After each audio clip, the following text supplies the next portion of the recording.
Yo, I'm Alex, and in this video... Whoa. I don't know how you got here. I'm okay with you doing a video, but you can't do one in my house without me. Yo! What's up? I'm Patrick. And I'm Alex. And in this video, we're gonna do some crazy Power Query stuff. Stay tuned.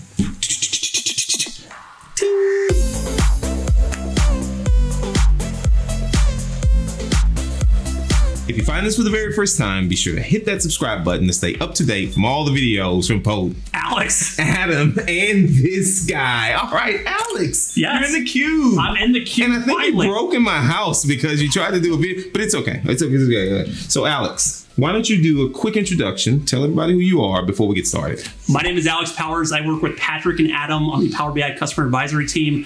I love Power Query everything. Thank you so much for inviting me to the video a long time ago.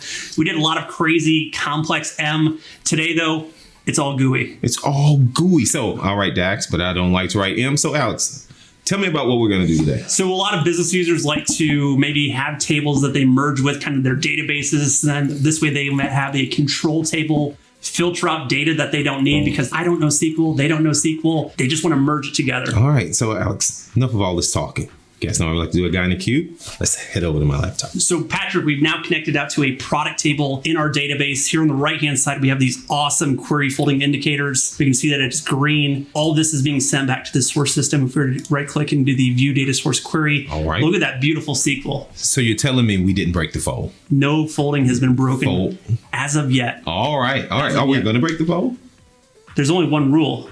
Don't break the fold. All right, well, let's see. All right, so we have an outside table. It's just a text file out in our OneDrive. The users go out there and they update this every day, maybe changing the different colors that they want to view here within the product table. We're going to quickly browse OneDrive here, select that text CSV. It's so easy to connect to files out in OneDrive and SharePoint. Look at that. Yeah. Press next. We have 3 different colors here now, red, blue, and black. Press create. We have this new table, and you're saying, Alex, let's go and do that inner join here with our merge queries. All right, okay.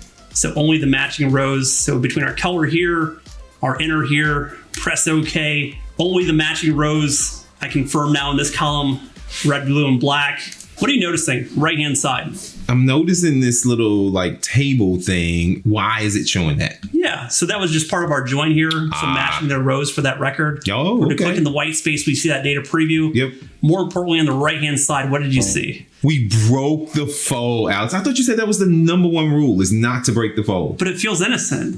It's not innocent. I just wanted to merge. I only wanted to see the red, blue, and black, and I wanted to have it be dynamic. So if I update the list tomorrow, I'm only seeing those purple, yellow, whatever new things I may add. All right. Because my users, they don't know how to write SQL. So let's think about this maybe in a different way. Okay. I'm going to delete this now. I'm going to go to our color selection, and then I'm going to convert this just into a list. So I'm going to right click. I will do a drill down.